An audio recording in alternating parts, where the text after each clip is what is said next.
অধ্যাদেশে বাতিলের আন্দোলন ঠেকাতে চেয়ারম্যানের পক্ষে বহিরাগতদের এনবিআরে ডেকেছেন ঊর্ধ্বতন কর্মকর্তারা।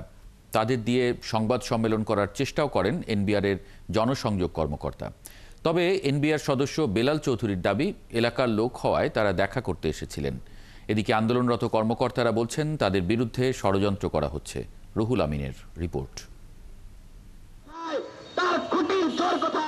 এনবিআর সংস্কারের অধ্যাদেশ বাতিলের দাবিতে বৃহস্পতিবারও কলম বিরতি কর্মসূচি পালন করেন কর্মকর্তা কর্মচারীরা।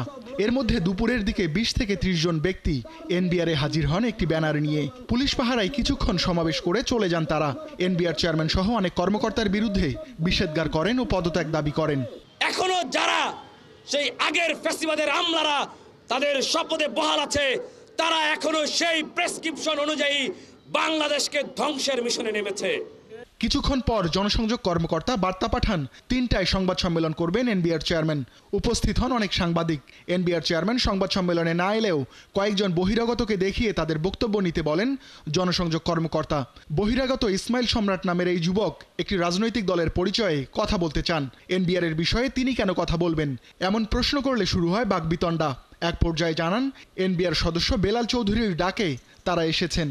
ঝামেলা গন্ডগোল কোনো কিছু তো হওয়ার বিষয়। তাহলে আপনি দলবল নিয়ে এখানে আসছেন কেন? না, আমরা দলবল নিয়ে আসি না। আপনাকে তো দেখছি আমরা দলবল নিয়ে আসছেন। এই যে এই যে আমরা আসছি এরকম মব জাস্টিস যেন কোথাও না হয় সেজন্য আসছি। এ বিষয়ে বক্তব্য জানতে বেলাল চৌধুরীর সঙ্গে দেখা করেন সাংবাদিকরা।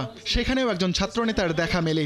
ক্যামেরায় বক্তব্য না দিলেও বেলাল চৌধুরী দাবি করেন এলাকার লোক হিসেবে দেখা করতে এসেছিলেন ওই যুবকরা। কেউ যদি আমার এলাকার ছেলে আমরা আসতেই পারে। এদিকে কলম বিরতির দ্বিতীয় দিন শেষে সংবাদ সম্মেলনে আন্দোলন চালিয়ে যাবার ঘোষণা দেন এনবিআর কর্মকর্তারা। পৃথিবীর যে কোনো জায়গায় যখন কোনো আন্দোলন হয়, যৌক্তিক আন্দোলন হলেও সেটাকে নষ্ট করার জন্য অনেক মহল চেষ্টা করে। তো আমাদের উপরেও এরকম চেষ্টা হবে, আমরাও ঝুঁকির মধ্যে আছি, এটা সত্য। কিন্তু আমরা তো একটা যৌক্তিক এবং সরকারের পক্ষে। সংস্কার অধ্যাদেশ বাতিল করে পরামর্শ কমিটির রিপোর্ট প্রকাশেরও দাবি জানান তারা। রুহুল আমিন, ৭১, ঢাকা।